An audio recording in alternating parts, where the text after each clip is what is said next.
Bonjour à toutes et à tous, nous sommes ensemble pendant 2 heures. Vous pouvez réagir aux sujets qui font l'actualité. Alors de quoi parle-t-on dans l'actualité ? Eh bien des déboulonneurs qui sont de retour. Les déboulonneurs, vous le savez, protestent contre l'invasion des panneaux publicitaires. Ils appellent à la désobéissance civile et régulièrement, ils vont barbouiller ces panneaux publicitaires. Il y a eu un procès qui s'est tenu la semaine dernière. Ils appellent à une nouvelle action demain. Ils viendront nous parler de leur action dans la deuxième partie de l'émission. Et puis à une semaine de l'interdiction de fumer. Et puis ce week-end se tient le salon du taxi. Alors cette semaine, l'économiste Michel Godet a mis en cause les taxis en disant qu'aujourd'hui les taxis choisissaient leurs clients. Ce sera l'occasion de faire le point. Vous pourrez leur dire ce que vous en pensez. Et puis l'actualité, c'est bien évidemment la politique. Vous êtes extrêmement nombreux à réagir sur le site internet lci.fr. On a battu nos records de connexions hier avec plus de 7000 connexions. Ce matin aussi, en arrivant, il y a plus de 7000 connexions à cette question. Ségolène Royal a-t-elle perdu de sa crédibilité ? Elle baisse dans les sondages. C'est l'actualité du jour. Dans un sondage BVA, la donne perdante au second tour face à Nicolas Sarkozy. On en parle avec Jérôme Sainte-Marie. Bonjour, vous êtes directeur. S'il y a une bécassination de Ségolène Royal, on attend vos réactions. Vous étiez très nombreux hier et on n'a pas pu vous donner la parole. Donc on attend vos appels et on a tout de suite en ligne avec nous Anne-Marie. Anne-Marie, bonjour. Ah, attendez, j'ai perdu mon oreillette. Donc je ne sais pas qui appelle. Anne des Yvelines, pardon. Anne est en ligne. Bonjour. Bonjour. Bonjour, je suis tout à fait d'accord que pour l'instant, Ségolène Royal perd en crédibilité. De toute façon, il n'y a rien de très surprenant à cela. Enfin, les erreurs qu'elle peut commettre sont tout à fait dans la ligue de la personne qu'elle est. Ça n'a rien de très surprenant. Mais d'autre part, je ne pense pas qu'il faille se dire pour ça, Ségolène Royal, c'est fini. Vous estimez qu'elle a perdu en crédibilité ? Ah oui, sans l'ombre d'un doute, pour l'instant. Pour l'instant, oui. Mais rien n'est joué. Alors on va demander à Jérôme Sainte-Marie peut-être de nous détailler ce sondage donc, qui paraît aujourd'hui, un sondage BVA pour Orange.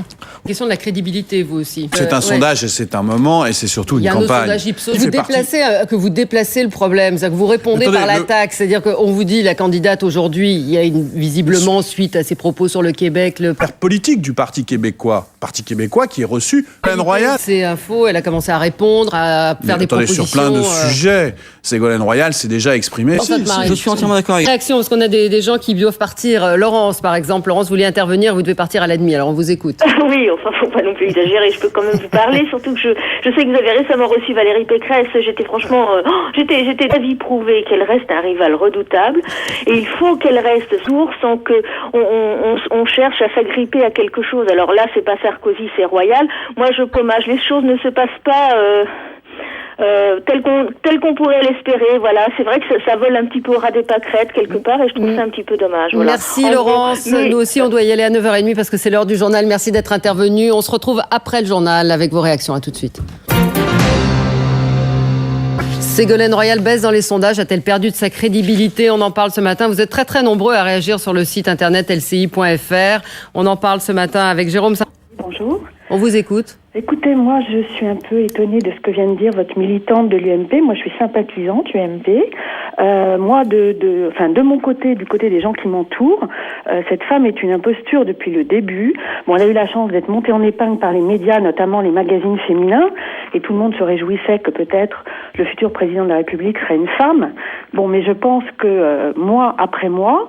Au sein du PS, au sein même du PS ? Non, écoutez, alors franchement, nous avons débattu démocratiquement. Il y a des opinions différentes qui se sont exprimées, mais oui, je crois malheureusement qu'il n'y aura pas... Vous n'avez pas répondu au mail qui posait la question de savoir s'il y avait des dissensions au sein du PS. Même ce matin dans Libération, il cite un cadre du PS qui dit chaque matin on se demande ce qu'on va prendre dans la figure.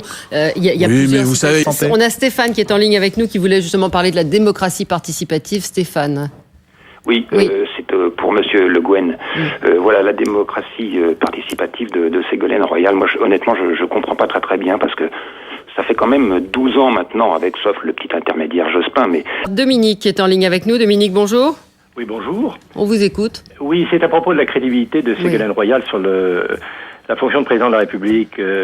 En situation de tir, c'est ça, elle a répondu à ça. La question qui était posée ce matin, c'était par rapport à l'utilité. Je pense qu'elle a voulu répondre. Fonction sur les sondages, dans lequel vous posez les questions sur les fondements même du président de la République, à savoir qu'elle est très prise. Qu'il y avait une question à poser. Dernière question, Iris, bonjour. Oui, bonjour à vous trois. Bonjour. J'aurais voulu savoir si éventuellement Ségolène Royal s'écroule complètement dans les sondages et dans tout ce qu'elle... Quand même, c'est une question qui revient depuis quelques jours, de dire si elle s'effondre. Est-ce que ça c'est de... C'est une polémique un petit peu... on a vérifié, c'est 4 sous-marins. Donc vous aviez 4 sous-marins qui sont en exercice. Voilà. Tout de suite le journal et on se retrouve après pour commenter l'actualité.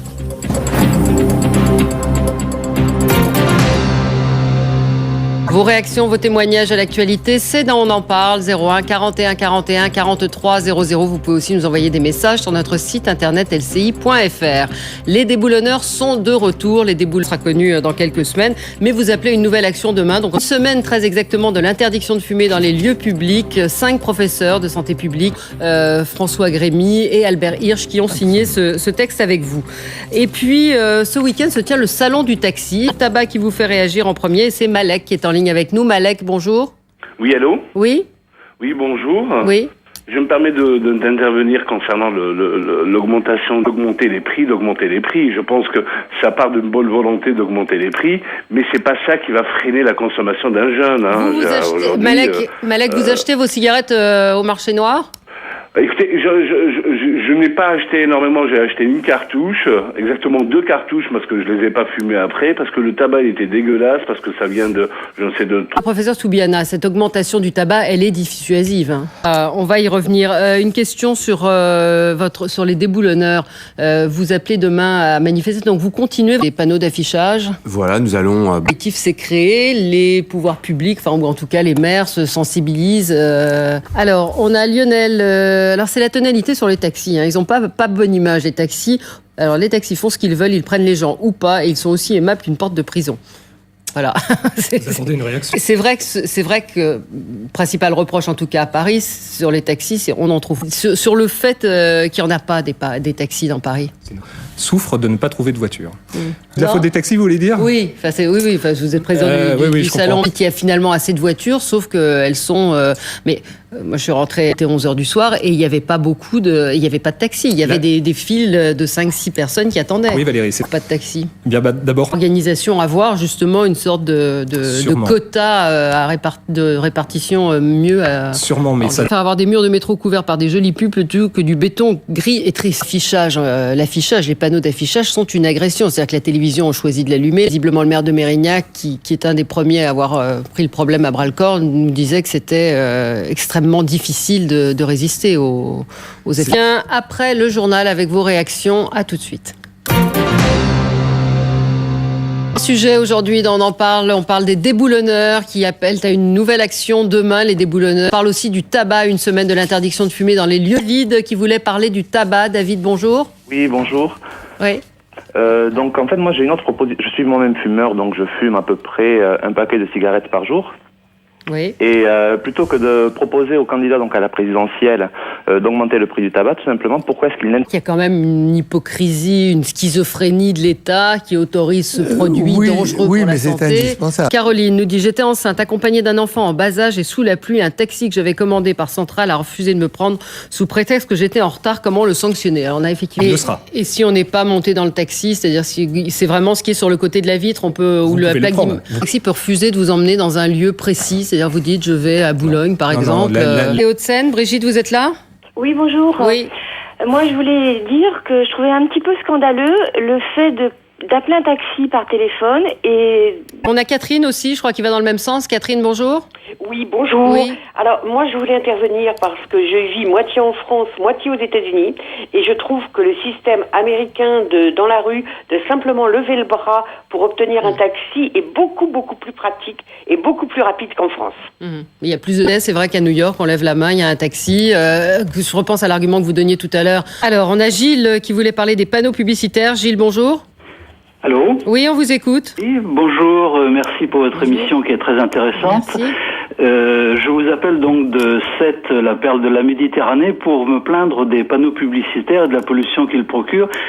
Cette pollution qui est non seulement originaire, si vous voulez, des entreprises privées, mais également des institutions publiques, notamment en grandes échelles administratives, la ville, l'agglo, Sur le tabac, donc on a beaucoup de gens qui nous disent au lieu d'augmenter le prix du tabac, remboursez plutôt les moyens qui permettent d'arrêter. Alors je crois que les patchs vont être remboursés à partir du 1er février prochain. Oui. Vous, donc c'est 5 professeurs, vous avez signé ce texte dans Libération. Vous allez, on va voir ce que vous répondront les candidats à l'élection présidentielle. Oui, non, question, est-ce qu'un taxi peut refuser un chèque ? Tellement parisien. Et puis on avait une question sur les taxis qui portent traverser les zones de publicité interdite, c'est-à-dire aux... Suivre tout ça avec beaucoup d'attention. Tout de suite le journal.